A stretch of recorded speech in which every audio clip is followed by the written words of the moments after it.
Hai teman-teman sebangsa dan setanah air. Oh iya teman-teman, kali ini kita main-main di Kelenteng Jo Hwi Kyong. Kelenteng Jo Hwi Kyong adalah salah satu bangunan yang dilindungi di kota Kediri. Selain memiliki usia yang cukup tua, bangunan yang menjadi tempat ibadah etnis Tionghoa ini juga mengandung nilai historis. Makanya kelenteng yang teman-teman lihat saat ini masuk dalam cagar budaya Jawa Timur. Ada banyak versi cerita tentang siapa dan bagaimana pendiri kelenteng Jo Hwi Kyong. Bahkan penerus kelenteng tersebut hingga kini tidak bisa memastikan siapa pendiri yang sebenarnya. Berdasarkan cerita yang dirunut para sesepuh, hanya diketahui bahwa pada zaman dahulu kala terdapat seorang musafir asal Tiongkok yang mampir ke kota Kediri. Musafir ini datang melalui jalur air dan melintas di Sungai Brantas. Sungai Brantas yang dulunya masuk dalam jalur perdagangan. Saat itu kondisi Cina sedang tidak baik ya teman-teman. Makanya banyak yang bermigrasi keluar wilayah demi memperbaiki taraf hidup. Di tengah pengembaraannya, sang musafir yang juga seorang pedagang mendarat di sekitar Jalan Yosudarso, Kelurahan Pakelan, Kota Kediri, Jawa Timur. Sesaat setelah menginjakan kaki di daratan, musafir ini langsung mendirikan tempat sederhana untuk berdoa. Dan sudah menjadi kebiasaan para perantau Cina untuk selalu membawa dewa mereka saat bepergian. Begitu pula dengan musafir tersebut ya teman-teman. Kala itu dia membawa dewi laut yang bernama Tiang Sang Singbo dan meletakkannya di tempat ia berdoa, di sisi Sungai Brantas. Makanya kelenteng Jo Hwi Kyong ini berada di tempat di sisi timur Sungai Brantas. Lambat laun banyak rekan-rekan perantau Cina yang ikut berdoa di tempat Dewi Tian Sang Singbo berada.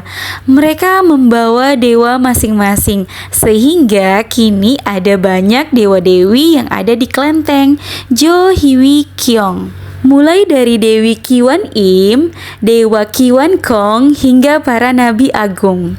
Sebagai tuan rumah, altar Dewi Tiang Sang Singbo berada di tengah bangunan utama. Patung sengaja menghadap ke arah Sungai Brantas, tempat ia masuk. Sedangkan dewa-dewa lainnya berada di sisi lain dari kelenteng. Patung tiga nabi agung sendiri ada di sisi kanan bangunan utama. Kelenteng ini berdiri pada tahun 1817 dan berusia sudah lebih dari 200 tahun. Oh iya teman-teman, selain dari altar Dewi Tian Sang Singbo, terdapat pula patung Laozi dengan simbol yin yang digunakan penganut ajaran Tao berdoa. Selain itu terdapat patung Buddha Sakyamuni dengan simbol swastika untuk penganut Buddha. Dan juga terdapat patung Konghucu dengan simbol Genta untuk penganut Konghucu.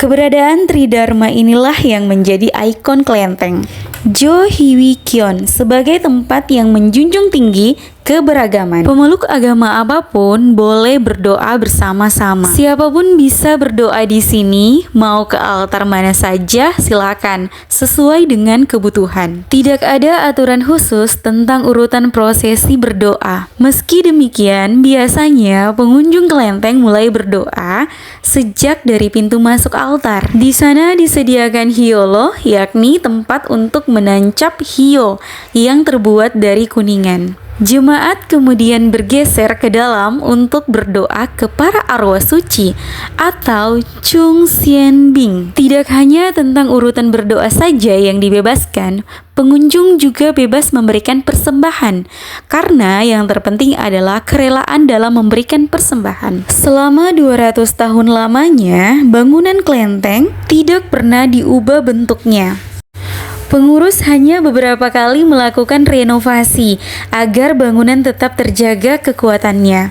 Oh iya teman-teman, kini kelenteng Jo Hwi Kyong tidak hanya dipadati oleh warga Tionghoa untuk berdoa. Ada banyak pengunjung dari masyarakat umum dengan berbagai latar belakang agama. Bukan untuk berdoa, tetapi belajar tentang budaya dan sejarah. Oh iya teman-teman, selain dari kelenteng Jo Hwi Kyong ini, Di Jalan Yosudarso juga terdapat pusat oleh-oleh Kota Kediri. Jadi bagi teman-teman yang berkunjung ke tempat ini, tidak kebingungan untuk mencari oleh-oleh khas Kediri. Oh iya teman-teman, mohon maaf jikalau ada salah kata dalam pengucapannya atau dalam literaturnya. Jangan lupa di komen ya teman-teman. Kalau gitu kita next di video-video berikutnya. Bye!